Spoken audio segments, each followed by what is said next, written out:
Welcome to TRL Radio with your hosts, Eric and Michelle Hall. Your average Joe experts in simplified health. Welcome back to TRL Radio. We are your hosts, Eric and Michelle Hall, and we are so excited that you chose to press play today because we have the one, the only, Eric Hall with us today. Woo-hoo. Woo-hoo. We are so excited to have you here. Eric is a certified nutrition coach, a holistic health coach, and weight loss coach. However, more than just education, Eric's expertise comes from his feet on the street, personal life experience. Eric has struggled with obesity and high blood pressure, prediabetes, high cholesterol, and a variety of other health conditions his entire life. In 2019, just prior to the pandemic, Eric started his weight loss journey where over the next 18 months, he would go on to lose 165 pounds and 5 feet of fat. And maybe even more remarkably, he sustainably kept it off since then. This was all done naturally and holistically, without surgery, without medication and fad diets, in addition to health coaching and co-hosting TRL Radio. Yes. Eric is an amazing husband and father, and he works as an IT account executive. So, Eric Hall, welcome to TRL Radio. So glad to be here. This is a dream come true. I've always dreamed of being on TRL Radio. I know you have, babe. And we are so excited to share your story with our listeners today. Yeah, but before we get into that, we've got to give a shout out to one of our fans. Okay. So this is I don't know if he's 12, 13, 14, 15. He's tall and looks much older than he is, but his name is Kimani. He is our biggest fan. Whenever we see him, he goes out of his way to say hi to us. And again, this is a teenage kid, right, who's listening, putting into practice the things we talk about. Every time we see him, he makes us feel like celebrities. True story. Which is crazy, the encouragement that we get from this kid. And not only him, but from his parents, with John and Liz. They're amazing. They send us pictures and texts of them putting into practice the things that we talk about. And it's like one of the most encouraging things in the world. We're hoping for like billions of more followers just like them. Absolutely. Yeah. If we could have like 5 million more followers, just like Liz, John, and Kimani, oh my goodness. Like, we love that there's no requirement to encourage us in the way that you do, but when you do, it truly like makes our hearts happy. So much. So thank you for being in our lives. Thank you for the love and encouragement. We love you guys and are so thankful that you're in our lives. Let's jump into your story, Eric Hall. Tell us, what's your origin story? Yeah. Well, it all started with my mom and dad really loved each other a lot. And, Maybe too soon, maybe too early. Don't have to go back quite that far. So I've always struggled with weight through elementary and junior high specifically. I was always the chubby kid, right? I couldn't wear the fashionable clothes. We had to go to the Husky for me. And when you're the big kid, you know you're the big kid. It's no secret, right? And I wasn't like as big as I ended up getting, right? So I don't want to put it that, like, I don't know that as a kid I was diagnosed as morbidly obese, which is what I was diagnosed with, or as an adult. But I was a chubby kid. I was big, overweight, and knew it was uncomfortable in my skin. And when you're that person, it changes the way you think. I don't know that anybody ever really wants negative attention necessarily. But when you're the big kid, like, you definitely don't want to be the person who's going to try something, especially if it's like athletic in any way, shape, or form, or somewhat putting yourself in a spotlight and fail. Because even if people don't say it, and some people do, in your mind, you're like, they're going to be like, oh, here's a chubby kid trying to do something again. As opposed to like the popular kid or the athletic kid or whatever who does something and fails and everyone laughs. And they're like, oh, that's such a great try. You failed, but everyone laughs. Like, you don't want to be that. You don't want any type of negative spotlight that way. And so So I grew up that way, like just trying to blend in. Like I had friends. I wasn't a loner, but had friends. Never was the one that had like a ton of friends. I also never really had a ton of enemies either, right? Because again, just want to blend in. Don't want to rock the boat too much at all. And as I grew up, weight issues and even like how I viewed myself continued, right? Poor self-image, poor health. It kind of continued. In high school, I ended up like getting a little bit taller. So my weight didn't change, but I grew like over one summer. I grew like 4 or 5 inches or something crazy like that. And so I looked thinner. So going into high school was a little bit different. And kind of met a group of people that was really, really good for my mental well-being as well. But it's funny, me and another friend I have, he who struggled with weight, we say kind of once a fat kid, always a fat kid. And like just in the way you think, like it's a mindset, like you have to. And so out of high school into college, obviously ended up meeting you and literally got fat and happy. Gained a ton of weight, especially when you got pregnant. Kept eating like a college kid and activity went down, and obviously you're pregnant, so you were actually eating for 2 and I pretended that I was eating for 2 and the weight came on super quick. So this has got to be like we got married young, so in our, I'd say young to mid 20s, I put on a ton of weight, and then to where it ended up being exactly what you said at the beginning, to where when you start getting that big, you stop getting on the scale. For one, they don't make bathroom scales that go up that high, and so that gets a little bit deflating. And then also, too, you don't want to know the number. Like, you're big. You don't need a scale to tell you. Like, you're like, I know I'm overweight.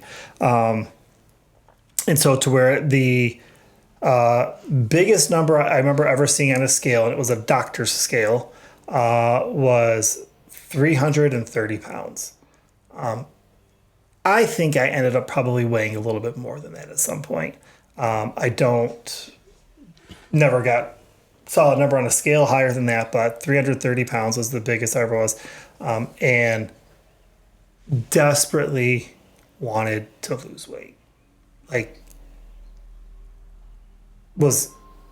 you would try to, I would kind of use humor as like a coping mechanism, or as like a defense mechanism. Like, I'm going to make fun of my weight before you do, because I want you to know that I know I'm overweight and that I can joke about it. And because of that, you now can't hurt me by making fun of me because I'm big. It's easier to laugh together than to just be laughed at, right? Like, you let them know, oh, we're laughing at the same thing, not you laughing at me. Right, 100%. And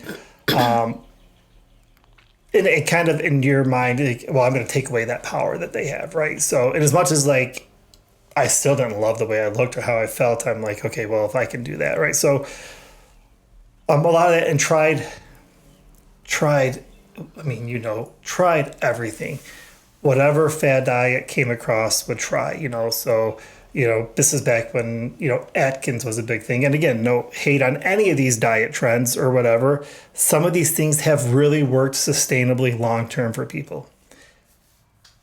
In my honest opinion, I think most don't. Hence, fad diet. It's here today, gone tomorrow. With that being said, some people it works great. So any of these things I'm about to mention, I'm not hating on or whatever, but like tried Atkins, and I'm like, okay, because that one sounds great, right? Because, okay, well, you can really eat as much fat as you want, but you're really substantially cutting carbs. Sounds great. There's a lot of great things you can't eat, but there's a lot of great things you can eat. We'll lose some weight, but then who doesn't want to eat carbs the rest of their life, right? Similar to keto is kind of along those same lines, right? I know for me personally, like pasta and potatoes and bread, like those are awesome. Yeah, who doesn't want to eat those the rest of their life? Like, I don't want to live in a world where I can't have those things. Right. So it ended up just becoming, for me, super unsustainable. Like, because they're so laser focused on one thing that if you just move a little bit, it doesn't work out. So I would lose some weight because like anything, you have like that honeymoon period, right? All right, I'm all gung ho for this, and 1 week, 2 week, even 3 weeks, maybe even a month. But after a while, you're like, wow, like piece of bread sounds amazing, right? Right. And so then you have one piece of bread, you're like, I'm gonna have another one before you know it. You're like, screw it, this is dumb, right? So we tried that. We tried this one called the 21 Day Fix, which was great. And it taught us a lot. And let me back up too. All of these different diet plans did teach us something. And we were able to take some value out of them. Then when we tried this 21 Day Fix, again, no hate on it. Love it. That's Beachbody. I don't know if they're still Beachbody or what, but I think it's a great program. But you have to they give you containers, which is helping to teach you portion control, and you're like jamming food in containers and things like that. One of the containers, was like this, and I'm like, how much food can I jam into this container, right? Probably more than they were hoping you could. But we would try that, and it worked for a little bit, but then we're like, we're not going to carry the containers on around everywhere, and we're not going to. So that kind of fell off by the way. And so we tried, again, like I said, all these different things with limited success. And then the weight would come back on. And usually it would be even a little bit more weight. And then literally, I came to a point where I was like, and again, knew very little about health and nutrition and things like that.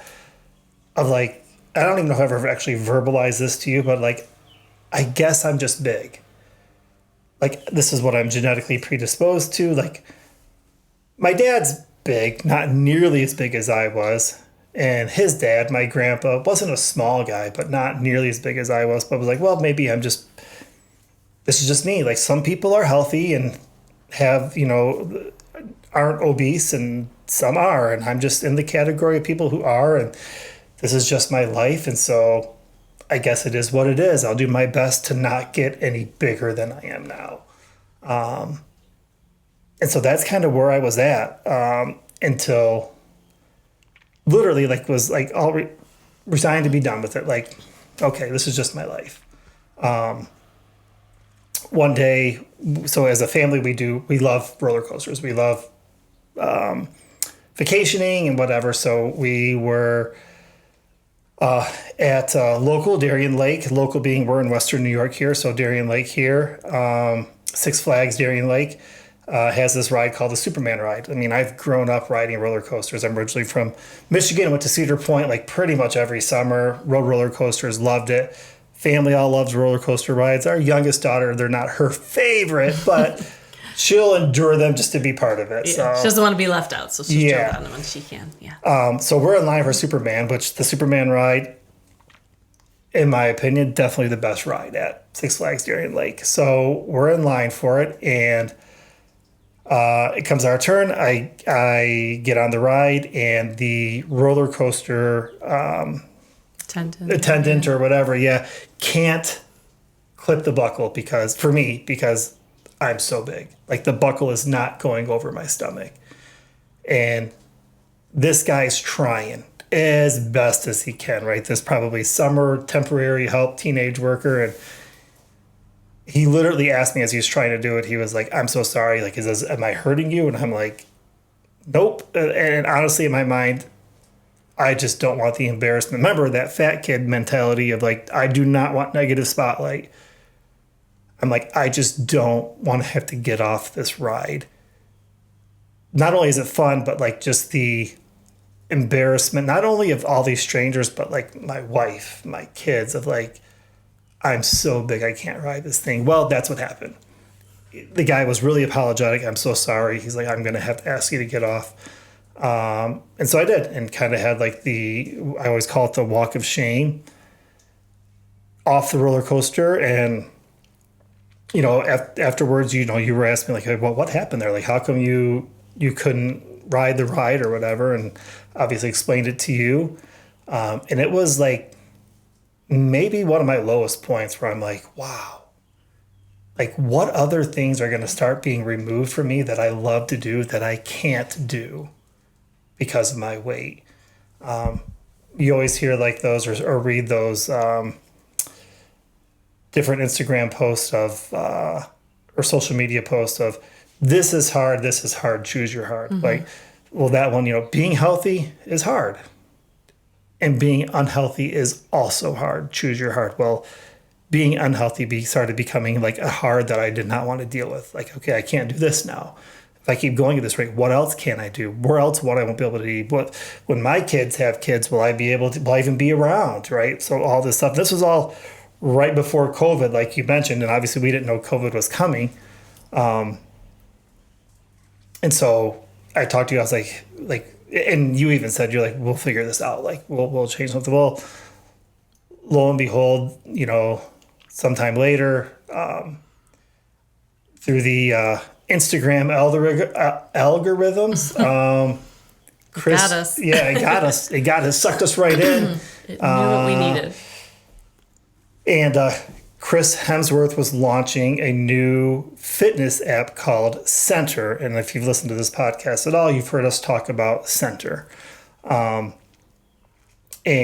we've always been big fans of like the Marvel movies, the superhero movies. And for me personally, as a kid, like Thor has always been one of my favorite ones.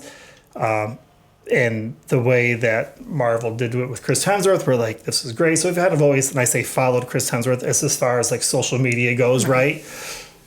And was like, okay, you saw this on your Instagram and you're like, hey, like Chris Hemsworth having this 7-day free trial of this new fitness app that he's launching. You want to try it? And I don't even know if I told you this yet. I was like 1 second away from being like, no, like I'm done with trying these different things. Like I don't want to do it anymore. Like I don't want to have short-term success, to get excited, to have it all fall away. Like, I don't know if I ever told you that, but I almost was like, babe, I don't even care. Like, what does it cost? 7 days? Like, I don't know. But for whatever reason, I was like, I don't personally know Chris Hemsworth. He seems like a cool guy. Whatever, 7-day free trial. Let's just do this after the 7 days of being like, yep, this also didn't work. And started following the protocol. After 7 days, you and I both did it. We're like, for 7 days, let's give this a shot.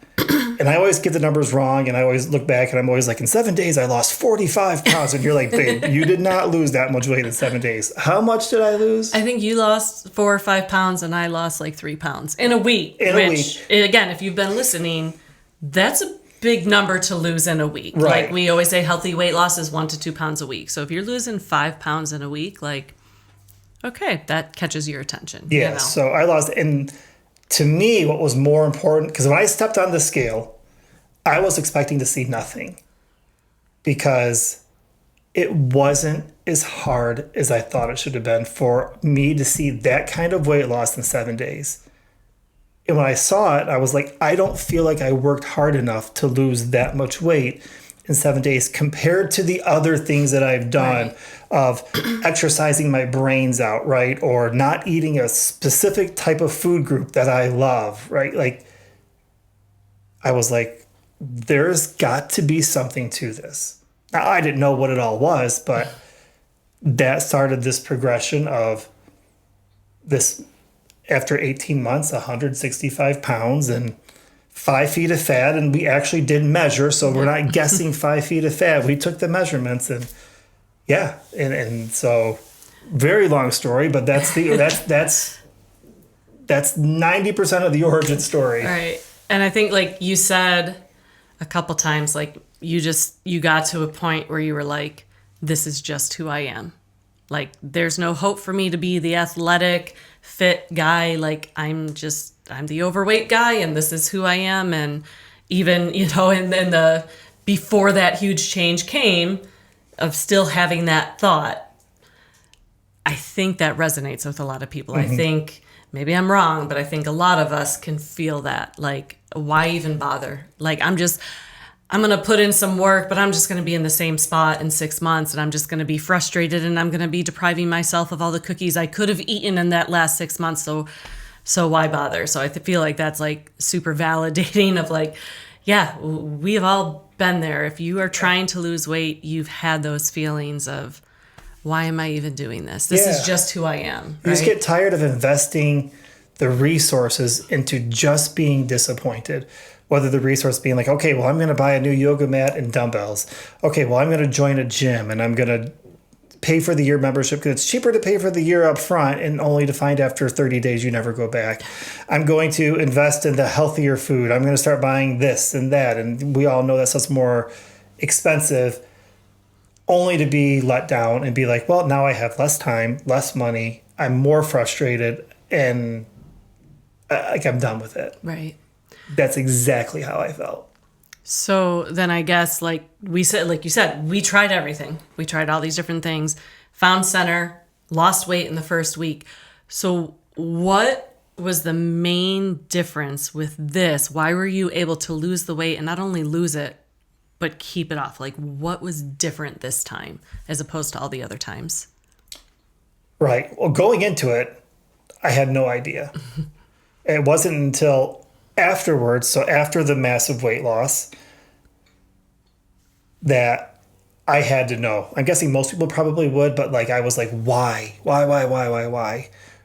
So that started me in this literally life-changing search of why did this work and nothing else did? And also too, why did it feel not as difficult as other things that didn't work? How come? So this is all like post-weight loss, right?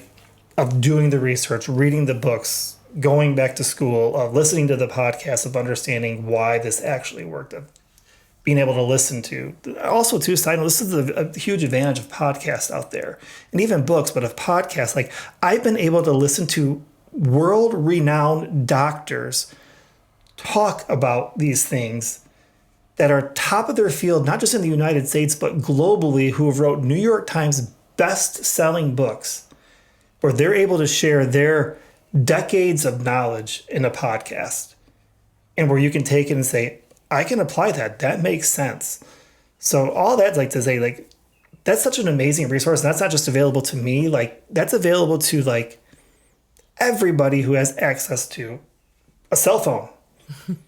So there's so many podcasts I could give a shout out to. Number one is Model Health Podcast. Like, after this episode, not before, and after you hit subscribe and follow on this episode or this podcast, go check out that one. We'll put a link to it in the show notes. But Model Health Podcast with Sean Stevenson, I've met so many. I say met. I actually have met some of them, but so many people. Anyhow. That's the reason our bookshelf continues to grow, because every guest he has, we're like, oh, we need to get their book. Yep. We need to get their book. And I agree. Like, because I was not a podcast person. I was like, I don't want to listen to someone talk. And then you're like, babe, you just need to give it a try. And I started and I was like, oh, dang, okay, I see what you mean. And then I would start coming home being like, babe, add this book to our Amazon list. Like, we got to get this one. This is a good one. So it is, even if you don't think you're a podcast person, which you must be if you're listening at this point, or someone who loves you enough to have shared it with you, give it a try. 100%. Yeah. Good plug. Yeah. So back to the original question, right? I was like, what was the main difference? So what we ended up learning is that everyone's looking for the silver bullet. What's the one thing I've got to do to lose weight, right? And that's where a lot of these, like, we'll do in quotations. So if you're listening online, I am doing the air quotes, fad diets. But Weight Watchers, at least from what I know, focuses a lot on food. That's amazing. But there's more to it than that.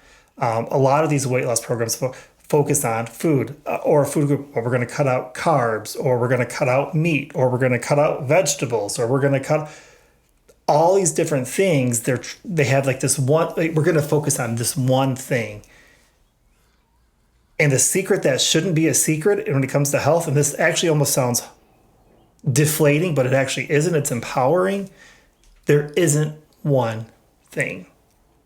There's no one thing for most of us that we're going to be able to do to help us live healthy, sustainable lives.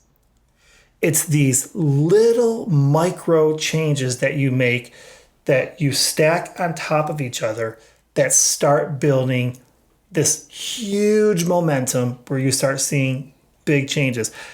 Yes, that first 7 days, there was whatever you said, 3-4 pound weight loss for me, or 5 or whatever it was. That wasn't the same like that every week. It wasn't like the second week I lost 5 more pounds. Mm-hmm. I may not have lost anything. I wrote it down in the journal. I could go back and check. Yeah. I don't remember now. It may have been 1. It may have been 2. I know for certain I had weeks where there was no weight loss. But especially early on. But then as you kind of get going, like, it just starts coming off like quickly and quickly. So one of the things I loved about Center is that, yes, it absolutely talked about food. But that wasn't all it talked about. And it talked about exercise and movement. But that's not all it talked about. It also talked about these other things. So those are the 2 big things everyone talks about, right? Food and nutrition and movement. Right. Obviously huge. But one of the things I loved about Center talk about was mindfulness. So I started talking about how you sleep. And not only how you sleep, but like, what's your sleep environment like? I mean, call me dumb, but I was like, why are you asking me this? Why are you even talking about it? Because they had, one of the things I think is an underrated thing of Center, which I think why it really worked for me so well, is they have these blog posts, and I read every single one of them. And they talked about sleep. They talked about relationships. They talked about stress. They talked about circadian rhythm without using the phrase circadian rhythm, because as me at that point, I've been like, what are you talking about? But talked about eating with nature, eating when the sun comes up and stopping when the sun goes down, right? All these things that seem so small, getting sunlight during the day, like all of these small little things. And believe it or not, when you start saying, okay, well, today or this week, I'm going to focus on just getting 10 minutes of sunlight every day. And then once that becomes a good habit of like, okay, you know what I'm going to try to do now? I'm going to try to start going to bed at the same time every night. And once that becomes the habit, okay, now I'm going to try to get up at roughly the same time every day. And you start building those in along with food and exercise. And I'm not going to go to the gym for an hour. I don't have an hour. But I'm going to do a 10-minute workout today. And tomorrow I might have 25. And that workout's going to be a big old guy, a 330-pound plus guy on the ground doing modified push-ups and probably doing 1 to 2 every 20 seconds until I could do 1 to 2 every 10 seconds. And it just keeps better and better. It was all these little things that we were able to, a phrase to steal from Sean Stevenson, speaking of the Model Health podcast, is the habit stack. Like, we're putting these habits, we're stacking them up in our favor, and the cumulative benefits are huge.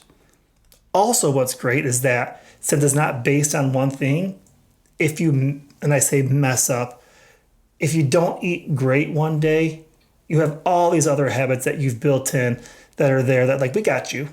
You're all right. We can handle this one habit not being off today. It's not dependent on just one thing that you're doing.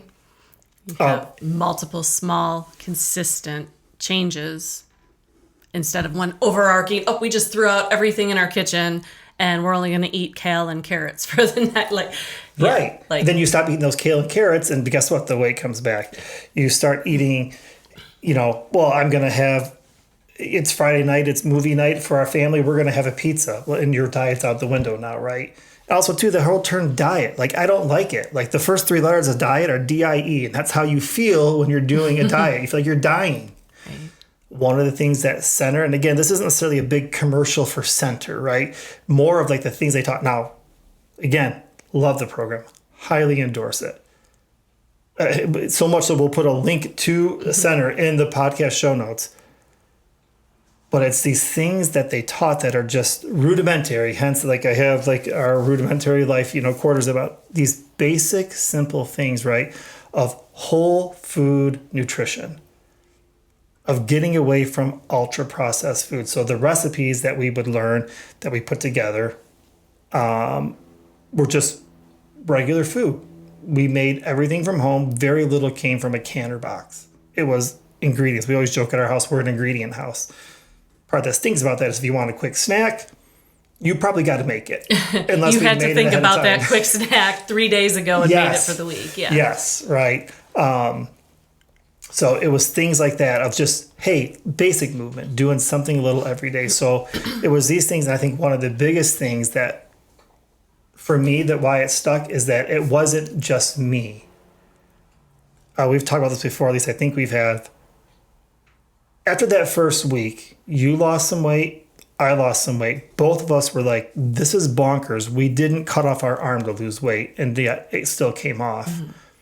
We sat down with our family. We have 4 kids. We sat down with our family, and we were like, hey, no surprise, guys. Dad's big. He needs to lose some weight.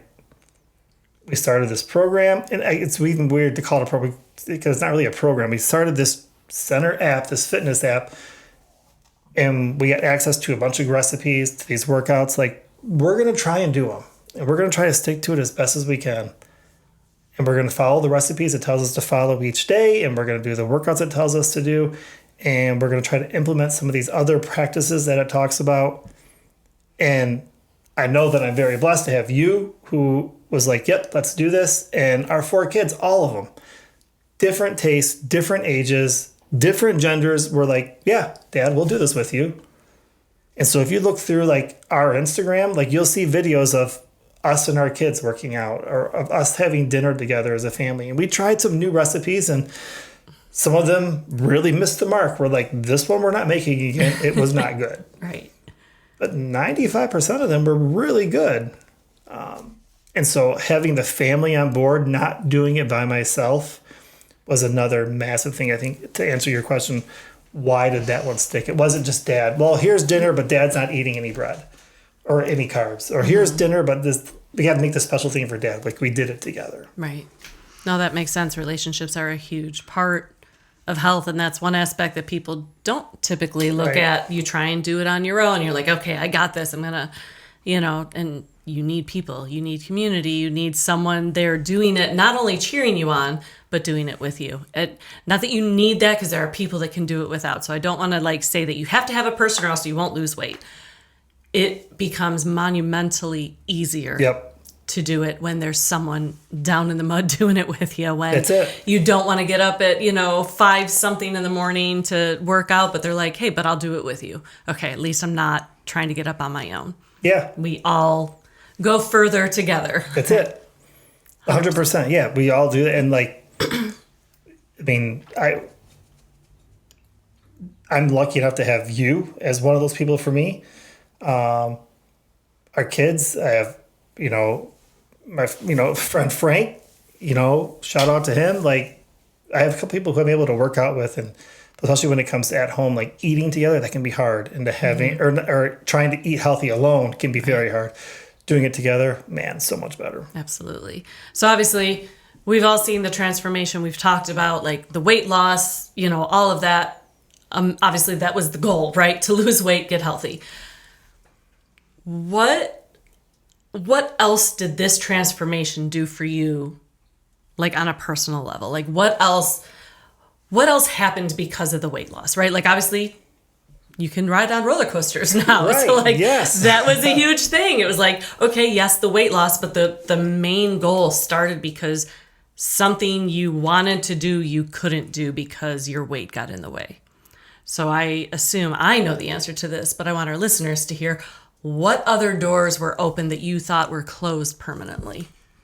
Yeah, so we have since been back to Six Flags Darien Lake, and I have successfully rode the Superman ride. Yes. So that was huge. And we've obviously done, I mean, not obviously, but we've done other amusement parks since then. We've done Disney. We've done a couple other places too, which... It's amazing getting in line. This is maybe a small thing, but if you're a big person out there, you know this. You're waiting in line and your heart is pounding, hoping, I hope this seatbelt fits on me. Same thing is that when you're getting on an airplane, almost like getting on an airport, getting on an airplane. The first thing I used to do when I was is I would get in and I would make sure I could buckle the seatbelt. Have I gotten so big that this seatbelt won't buckle and I'm going to have to ask for an extender? Like, all of those things, huge wins. Like, I know they sound so small, but anyone who's big out there, you know what I'm talking about, of that anxiety of like, I hope this fits, especially after you've been kicked off something. So that's a small one, right? But other things too is, so like I mentioned, we started this center program, the Center Fitness app, when it first launched, right? So we were what's considered founding members, right? And obviously, the weight loss, we have a 165-pound weight loss, like, and like, again, look back at our Instagram, like you will see it is a massive, I mean, people, I remember that I've met people who I haven't seen in a while and they don't even know who I am. Like they don't recognize me. That made big waves in center in a good way. So it actually ended up catching Chris Hemsworth's attention, and his personal trainer and even his stunt double, to where I've gotten messages from all of them, Chris Hemsworth included, congratulating me, telling me to keep going and things like that. If you look at least my personal Instagram, you'll see a couple of them following me. Like, so Luke Zaki is Chris Hemsworth's personal trainer. You know, he's following me because we were able to connect. Bobby Holland Hatton, also known as Bobby Dazzler, you know, is following me on Instagram. Because I was able to connect with him. A lot of the center trainers I was able to connect with, which was amazing. Like, blows me away that I was able to do that. The big one was when I got that voice memo through Instagram from Chris Hemsworth. Like, wow, that was crazy. So things like that are amazing. Obviously, like, we were on the news. We were in the newspaper a little bit. They did this whole really nice article on us and all that kind of stuff, which was super cool, really fun. But other things that have opened up is like, so one of the things I've always wanted to do, I wouldn't consider myself a thrill seeker, but always wanted to go skydiving. Just thought it would be cool. So me, my son, Frank, who I mentioned before, and another friend of ours, we went skydiving, and because you had to be under a certain weight to go skydiving. Right. And so we've since done that, and it was amazing. Like, I didn't think I'd ever be able to do that. I'm now I still got to overcome it, but far less afraid to do things. And that's maybe one of the biggest changes that you can't see physically, right? Like, you can look and see the weight loss and you can see all that kind of stuff. And not that I'm like an arrogant or cocky person by any stretch, because again, that mindset of once a fat kid, always a fat kid, like I can still overthink and like not want to fail because I don't want to feel like a loser. But one of the things is like, I never thought I could lose weight and be healthy. I mean, you called that out pretty clearly like before. And now that I did this, like my mind's like, well, like, what other things that I think I couldn't do that I might be able to do now? So it definitely opens me up for a lot more adventure, a lot more open to trying new things and discovery and like more confident. And so, you know, can I still struggle with that imposter syndrome? And like 100%, can I still struggle with feeling like, gosh, you know, I was talking with someone the other day of even like, it's crazy. I'm looking at old pictures of me when I was bigger, and I'm like, do I even look different than that now? And like anyone would be like, oh, you don't look anything like that, but it can still just creep in there of like, man, like, am I really any different? Like, is it really a big deal? And not that you're looking for praise, but just in your mind of like understanding what you accomplished. So yeah, so from that standpoint, obviously, as if, you know, I think about when we were this past summer, we went to San Diego, and we were walking on the along the ocean, but like there was like these cliffs along the ocean. As we're walking, there's these group of kids that are like, you know, a large group, but not just kids, but people like that are like kind of like cliff jumping off into the ocean, right? And like, I was like, well, we should do this. That would have never happened if I was a big guy, because guess what? We would not have bathing suits on. And so I was like, all right, well, I'm going to strip down to my boxers and I'm going to jump into this ocean. Like, that never would have happened if I was a big, because I'm like, I'm not going to take my shirt off in front of these people. So Yeah. So there's been so much that's changed. The biggest change has been the mindset. Yeah. No, it's amazing as your wife to watch you find these new things. Like you were talking about going on the airplane, and I'm like, I remember the first time you're like, babe, look at how much room I have in the seatbelt. Like I always was so nervous to be able to buckle it. And now like if I extend it all the way, like I could fit another me in here, and like how excited you would get. I remember when you got the Chris Hemsworth message, because I was in the front yard weeding our flower beds, and all of a sudden I hear, babe, guess what? And you came running around like a little kid coming home from school with like a picture to hang on the refrigerator. You were so excited. You're like, you're never going to believe what I just got. And then you played the message, and it was incredible. And even things like, as you were talking, I was thinking about like, you've always loved sports, and you've always kind of surprised people. Even when you were a big guy, you were still athletic. Like you could still shoot a basketball and, do all these things. But like, I remember when you went and played basketball up the park with our son and a bunch of other like 20-year-old kids, right? And here you are 40 something, and there's all these 20-year-old kids, and you were like, one of them looked at me and was like, I don't know how you're still running. None of us can keep up with you. And you were like, that was pretty cool. Like all these 20-year-old kids can't keep up with the 40-some-year-old guy who is running circles around them. Old Eric would not have been able to do those things. And so like to be able to see the excitement on your face and in your voice, like to these things that you probably never even thought were a possibility, what year are we into? 2026, like, 6-7 years ago. And now they are. And like, there's still new things that happen. You're like, oh, I can do this now. Like, and it's, again, as your wife, it's cool to see that. Like, I'm not your mom, so it feels weird to be like, oh, I'm so proud of you. But I am so proud of you. You know what I mean? Like, so it's just an exciting thing to see. So with that being said then, what's next? What is next for Eric Hall? What's on the horizon? Like, what do you want to do next? So obviously we started this podcast. So the whole mindset behind this podcast is to talk to the people who were the Eric Hall, the 330-pound Eric Hall, to say, hey, there's hope. Like if you're breathing, you can take control of your health. If you felt like you couldn't, you can. And you know how I know? Living proof. So I know you and I both, we want this podcast to grow. I mean, I want our subscribers to go from whatever it is now to 1,000, 100,000, 10 million times bigger than that. Not for our fame, but so that way I know people are hearing that they can change, that they can take control of their health, that they're not stuck with where they're at, and hopefully have lives changed. So, what do I want? I want this podcast to grow. So I want people to share this out. I want people to be listening. I would love you and I both would love to get on spots where we could speak and tell other people on stages about this and to deliver the hope that way. Never had a publisher reach out to us, so this is nothing but like we'd love to write a book about our story and hopefully empower people. Cookbooks. I mean, you're an amazing cook, and this wouldn't have been able to happen without you putting together some amazing, healthy, good recipes. I want people to have that, to say like, hey, here's this resource you can use to make food from home, of actual food that we've ate. If you go to our website, rudimentarylife.com, I think /recipes, a lot of those are there. You can go check them out right now for free,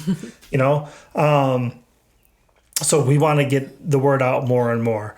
We have a ton of ideas around that. We want to put together a digital class that you could get from our website to walk you through some of the things that we've done, to hopefully help people to have instant access to be able to self-pace and work through what we worked through to take control of their health. So those are some of the things. I mean, you and I are no shortage of ideas, but basically we want to just help empower the world, like to know, I know what it is to feel hopeless. To be like, you don't have to stay there. There is work. So by rudimentary, it doesn't necessarily mean it's easy, but it doesn't have to be complicated, which is why we specifically picked the word rudimentary, because it's not complicated, it's rudimentary, but not necessarily easy, right? Going to bed at the same time every night, it's not necessarily always easy, but it's not a complicated concept. So that's a little bit there. So I love it. I love all those ideas. I'm totally on board. Let's do it all. Hopefully, because I really need you to be there. Right. Yeah. No, I'm with you. So if there's only like one or two things that you could make everyone start doing right now for better health, what would they be?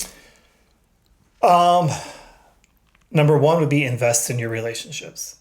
So we've mentioned this before, but Harvard did a massive study over 100 years, followed the same people for a long time. The study got passed on to different people because 100 years is a long time. The number one predictor of longevity, not only living long, but living long, healthy lives, is the quality of your relationships. Not nutrition, not exercise, not how you sleep, not any of those other things, but in the quality of your relationships. So invest in good relationships. We can tie into all the reasons why that is, but I would say the number one thing is invest in your relationships. Put your cell phone away and talk to somebody. Stop working when work is done and be with your family. Go for walks. Prioritize relationships. The biggest reason is there's just tenfold health benefits in it, but it helps you in managing your stress in a big way as well.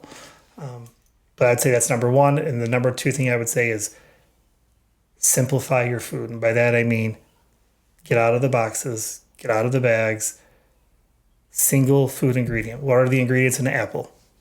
Apple. Eat more foods like that, right? Or foods that are made up of single food ingredients, right? Simplify your eating by eating whole, nutritious food. Takes a little bit more time. Again, it's simplifying. It's not a hard concept, but it's not always easy. There's meal prep and there's cooking involved. But if I'd say there's two things, relationships and just simplify your food. Like, it's still delicious. It's still amazing. I would say those are the first two things I tell people to invest in.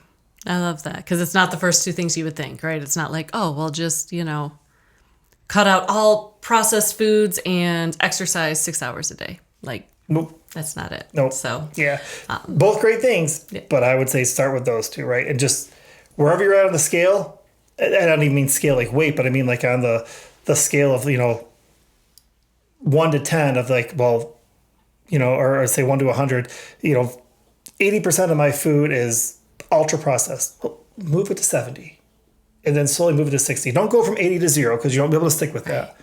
Just wherever that's at, add in more whole food stuff and go from there. That's awesome. And I think those are things that people can definitely start with, right? Yeah. Like, it's easy enough for everyone, wherever they're at, start with those. Again, so that's awesome. Look at, if you're like, I don't even know where to start with recipes. For one, amazing tools with Google. Look it up. Go to our website. There's a lot of great ways. We have breakfast, lunch, dinner, snacks. There's all on there. Right. Like, we're always adding more. For sure.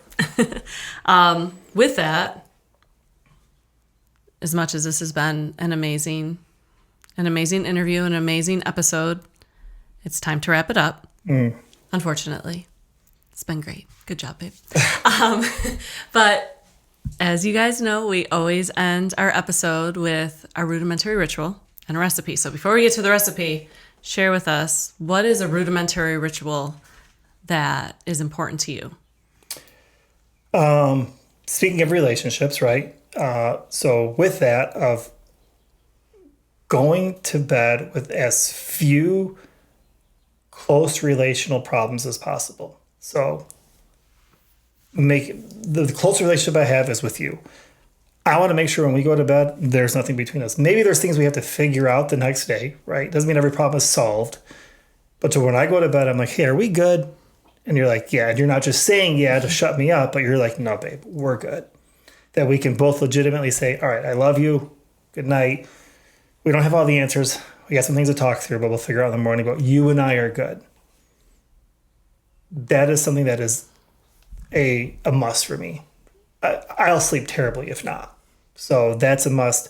The other one is with my kids. I point over here. One of our kids is recording this for us right now. Of our 4 kids of being like, yeah, before I go to bed, I want to make sure we're good. I mean, there's times where it's been 10:30 at night where I went and apologized to a kid because I'm like, I can't go to bed. I know we're not good right now. Or we got to figure this out. And this has got to be a long conversation, but we're going to be good. And doesn't mean you got to be figured out, but we're all set. So I would say that is my rudiment. We've talked about tons of them, but that's a rudimentary ritual for me. That's so good. You said it because if you hadn't said it, I was going to say like, well, you're not going to sleep well. How often do you hold on to something? Right. You're like, I'll just deal with it tomorrow. I don't want to deal with this. And it's like, well, I didn't sleep well anyway. I should have just dealt with it I would have got better sleep, more sleep if, would have dealt with it the night before. So amazing. Yeah. And then share with us, Eric, what's a recipe that you love, something you want to share with our listeners? So we talked about snacking before, just quickly about how that's, if you want to snack well, you have to prepare for it. So this one right here is one you want to prepare for ahead of time, but it is chocolate peanut butter quinoa crisps. Dark chocolate, it's got kind of a candy kind of consistency to it, and it is delicious. I mean, it's chocolate peanut butter, so like one of my favorite candy stills are Reese's peanut butter cups. So chocolate and peanut butter, they're in there. The quinoa kind of gives it like that, like Nestle Crunch kind of a crunch to it, and obviously crisp. So good. Make it, throw it in the freezer. It's great for after dinner to have a snack real quick. If you want to make it with some protein powder, you could even do that. But they are amazing, very delicious. One of my favorite go-tos. I believe that's on our website. Yep, that is on our website. Yeah, so go check it out. Post pictures of you making it, tag us in it or whatever. But chocolate peanut butter quinoa crisps are very delicious, easy to get, and I don't know. I think you've mentioned before they're not complicated to make. The first time I made them, and usually, the first time you make anything is usually the longest. I think it took me 10 minutes to put them together. Yeah. Like they were super fast, and I echo everything you just said. Delicious, nice little snack when you're like, man, a candy sounds good. Like it's dark chocolate, but it has so many better benefits than eating a Milky Way or a Snickers bar. Right. So yeah, really good you stuff. don't want to eat all of it in one sitting, right? So, you don't want to have 10 of them. But yeah, having that as a definitely. snack once in a while is really, it's a no guilty snack, right? Yeah. So Absolutely. Well, that's amazing. yeah. I love it. So that's our episode for today. Yeah. Thanks so much for joining us today, Eric. Glad to be here. Hopefully we can do this again. Hopefully we can do it again. Absolutely. I appreciate you sharing your story. And if our listeners haven't heard it before, obviously now they have and know kind of where we're coming from and why we started all this. So thank you so much for joining us. We hope that you found value in today's episode. And if you did, please share it with someone. Yeah. Maybe someone who could use that encouragement, who's feeling that feeling of, man, I just am hopeless and I just don't feel like this is where I'm going to be the rest of my life. And maybe that someone is you. And we just want to reiterate, you're not alone. Right. You can do it. There is a way forward. And so keep listening because we have so much more coming. And we hope you stick around for it. Yeah. Tag us if you found something valuable. Let us know. And the biggest thing, make sure you're following us. We want this word to get out there. The more followers, subscribers we have, the more this word will get out to people. Because the algorithm, just like it got us, it'll get people. It'll say people who are looking, it'll push this out to them. So make sure you're subscribed on whatever platform, YouTube, Apple Podcast, Spotify. Make sure you're following, tag us in whatever thing. And yeah, we're thankful that you're here. Yep. And we'll see you next time. If you want more of Eric and Michelle Hall and TRL Radio in your life, and honestly, who doesn't, head over to theRudimentaryLife.com.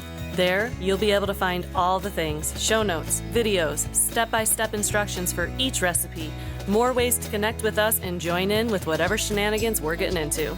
Yeah, and for extra credit, leave us a rating on your favorite listening app. We definitely appreciate all the love. Thanks for listening. And we'll see you next time.